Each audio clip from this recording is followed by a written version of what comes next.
Alright, so it's about 1, and I don't know, maybe 8 more hours of this, and this is we're getting about 2 inches per hour.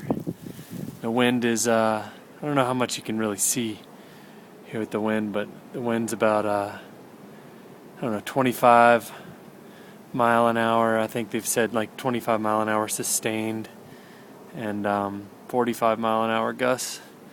But it's darn cold. I've already shoveled. Whoops, here comes the wind.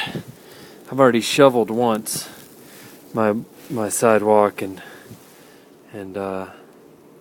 driveway, and you can kind of get an idea of what things look like.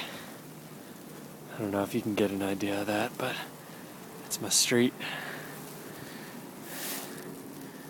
And at my house, I got some pretty good drifts right there already. But I don't know, they're saying maybe 1.5 feet.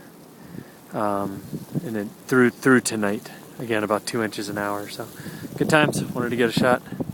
I don't know if I've ever been dressed this warm before, but hope you guys are good.